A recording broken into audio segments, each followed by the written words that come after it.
Hello நண்பர்களே, வணக்கம். நான் உங்கள் பிரியா. இன்றைக்கி நம்ம பார்க்க போகிற பதிவு என்ன அப்படின்னு பார்த்தீங்கன்னா, நம்ம வீட்டில் வந்து குலதெய்வம் இருக்கிறாங்க அப்படிங்கிறத வந்து நம்மளால் வந்து ஒரு 3 அறிகுறிகளை வச்சு தெரிஞ்சுக்க முடியும். ஸோ அதை என்னென்ன அறிகுறிகள்னு சொல்லி நம்ம இந்த வீடியோவில் வந்து பார்க்கலாம். நீங்கள் வந்து வீடியோவை ஸ்கிப் பண்ணாமல் பாருங்கள்.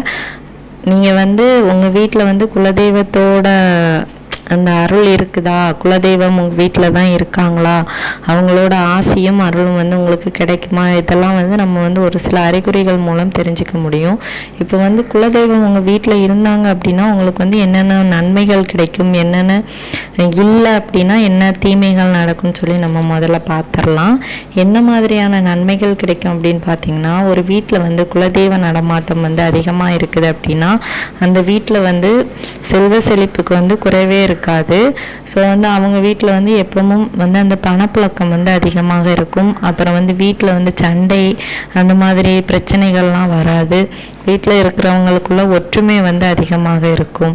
யாருக்காச்சும் வேலை கிடைக்கணும், இல்லை வந்து படித்து முடிச்சிருக்காங்க, படிப்பு நல்லா வரணும், ஸோ இந்த மாதிரி எதையுமே வந்து நம்ம வந்து நினச்சி பயப்படணும்னு அவசியமே இருக்காதுங்க. நம்மளுக்கு வந்து எது எந்தெந்த டைமில் நடக்கணுமோ அதாவது அந்தந்த டைமில் வந்து கரெக்டாக வந்து நடந்துகிட்ருக்கும். இதெல்லாம் வந்து அந்த வீட்டில் வந்து அந்த வீட்டோட குலதெய்வம் வந்து இருந்தாங்க அப்படின்னா கண்டிப்பாக இது எல்லாமே வந்து ஒரு குடும்பம்னா எப்படி இருக்கணுமோ அந்த மாதிரி நடக்கும். இப்போ வந்து உங்கள் வீட்டில் வந்து குலதெய்வம் நடமாட்டமே இல்லை அப்படின்னா உங்களுக்கு வந்து என்ன மாதிரியான அறிகுறிகள்லாம் காட்டும்னா, உங்கள் வீட்டில் வந்து ஒரு நிம்மதி இருக்காது, வீட்டில் இருக்கிறவங்களோட வாழ்க்கைகள் வந்து நல்லா இருக்காது. நீங்கள் வந்து எப்படி கஷ்டப்பட்டு திருமணம் பண்ணி கொடுத்தாலும் அவங்களோட வாழ்க்கையிலையுமே ஏதாவது பிரச்சனையாக மறுபடியும் உங்கள் வீட்டிலே தான் இருப்பாங்க. அந்த வீட்டில் இருக்கிறவங்களுக்குன்னே வாழ்க்கைன்னு ஒன்றே நம்ம வந்து பார்க்க முடியாது. என்னமோ ஒரு வாழ்ந்து கெட்ட குடும்பம் அந்த மாதிரி சொல்கிற அளவுக்கு வந்து நம்ம வீட்டில் வந்து நிறைய பிரச்சனைகளாக தான் வரும். என்ன விஷயம் நீங்கள் தொடங்கினாலும் உங்களுக்கு வந்து அது வந்து நெகட்டிவாக தான் முடியும். இப்போ நீங்கள் ஒரு வேலை தொடங்குறீங்கன்னா அதில் வந்து உங்களுக்கு முன்னேற்றம் இருக்காது. ஒரு திருமணம் பண்ணுறீங்க அப்படின்னா அதில் வந்து உங்கள் வாழ்க்கை சந்தோஷமாக இருக்காது. இதெல்லாம் வந்து நீங்கள் வந்து குலதெய்வத்திற்கு பண்ணக்கூடிய அவங்களுக்கு வச்ச குறைகள்னால தான் வந்து உங்களோட வாழ்க்கையும் வந்து குறையாகவே இருக்கும். நீங்கள் வந்து குலதெய்வத்துக்கு வந்து மனசார எல்லாம் செஞ்சு பாருங்கள். கண்டிப்பாக உங்கள் குறைகள்லாம் வந்து நிறைகளாக மாறும். உங்கள் வீட்டுக்கும் வந்து அந்த குலதெய்வம் இருந்தாங்க அப்படின்னா கண்டிப்பாக அவங்களோட வாழ்க்கைகள் வந்து எவ்வளோ பெரிய கஷ்டமாக இருந்தாலும் அதுலேருந்து அவங்க வந்து உங்களை வந்து மீட்டு உங்கள் வாழ்க்கையை வந்து நல்லா ஆக்கி தருவாங்க. இதெல்லாம் வந்து நடக்குங்க. நம்புறவங்களுக்கு வந்து கண்டிப்பாக தெய்வம் இருக்குது. நம்பாதவங்க வந்து என்றைக்குமே நம்ப மாட்டாங்க. ஒரு சில பேர்லாம் வந்து எவ்வளோ சொன்னாலுமே கேட்க மாட்டாங்க. எவ்வளோ அடிபட்டாலுமே அவங்களுக்கு வந்து அந்த ஒரு மைண்ட் செட்டே வராது. ஏன்னா வந்து அவங்க வந்து கடவுள் இருக்காங்கன்னே நம்ப மாட்டாங்க.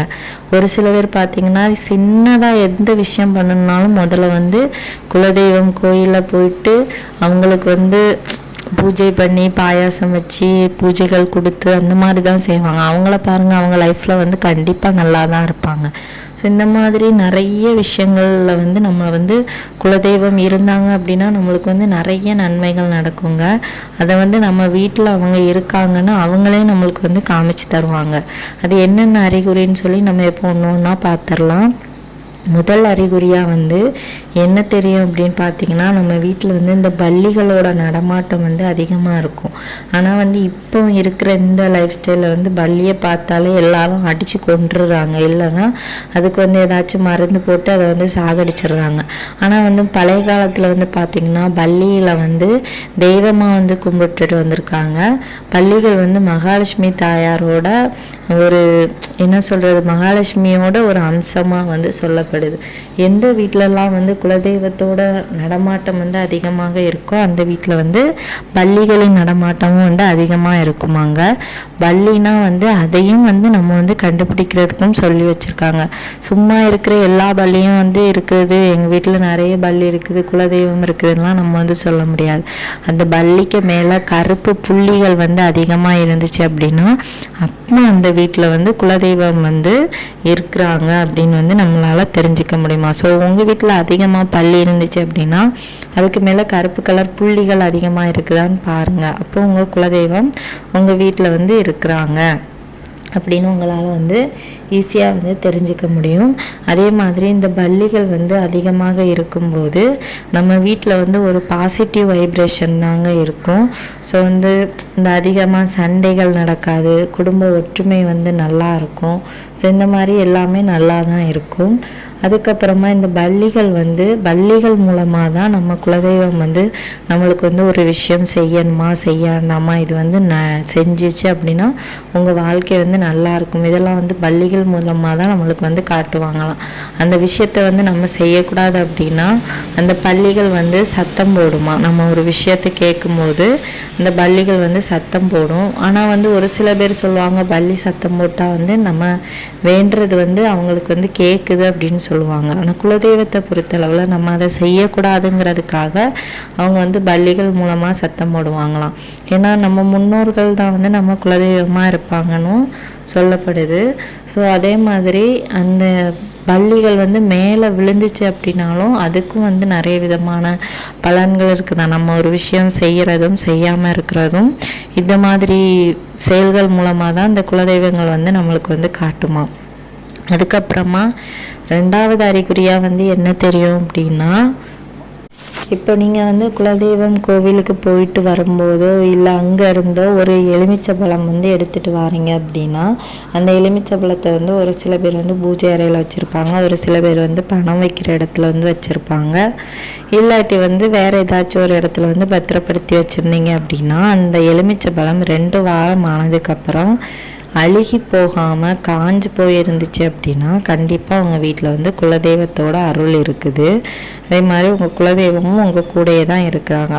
ஆனால் ஒருவேளை அந்த எலுமிச்சம்பழம் வந்து பூஞ்சை பிடிச்சி அழுகி போயிருந்துச்சு அப்படின்னா கண்டிப்பாக உங்கள் வீட்டில் வந்து வேறு ஏதாச்சும் கெட்ட சக்திகள் இருக்குது, வேறு ஏதாச்சும் உங்களுக்கு வந்து கெட்டது நடக்க போகுதுங்கிறத வந்து உணர்த்துறதுக்காக அது வந்து அந்த மாதிரி மாறும்னு வந்து சொல்லப்படுது.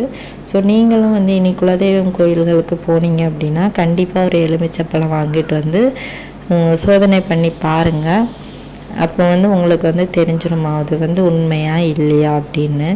அப்புறம் 3வது அறிகுறியாக என்ன தெரியும் அப்படின்னு பார்த்தீங்கன்னா, சந்தன குங்குமம், அப்புறம் வந்து இந்த பன்னீர் ஜவ்வாது இந்த மாதிரி வந்து வாசனை வந்து உங்கள் வீட்டில் வந்து எப்பவும் இருக்குமாங்க. நீங்கள் வந்து விளக்கு வைக்கிற டைமில் வந்து நீங்கள் விளக்கு வைக்காட்டியும் கூட இந்த மாதிரி நறுமணங்கள்லாம் உங்கள் வீட்டில் வந்து வீசுமா. ஸோ இந்த மாதிரி இருந்துச்சு அப்படின்னாலும் உங்களோட குலதெய்வம் வந்து உங்கள் வீட்டில் வந்து இருக்கிறாங்களாம். இந்த மாதிரி அறிகுறிகளில் வந்து ஏதாச்சும் ஒன்று இருந்தாலுமே கண்டிப்பாக குலதெய்வம் வந்து உங்கள் கூட தான் இருக்கிறாங்கன்னு சொல்லிட்டு அவங்க வந்து உங்களுக்கு வந்து காட்டுவாங்க. உங்களுக்கு வந்து இதில் எந்த அறிகுறி இருக்குதுன்னு சொல்லிட்டு நம்ம கமெண்ட் செக்ஷனில் வந்து கமெண்ட் பண்ணுங்கள். இந்த வீடியோவோட பதிவு வந்து உங்களுக்கு வந்து உபயோகமாக இருக்குன்னு நினைக்கிறேன். இந்த பதிவு உங்களுக்கு பிடிச்சிருந்துச்சு அப்படின்னா லைக் பண்ணுங்கள், ஷேர் பண்ணுங்கள், மறக்காமல் நம்ம சேனலை சப்ஸ்கிரைப் பண்ணுங்கள். இந்த வீடியோவின் பதிவை பார்த்ததற்கு மிக்க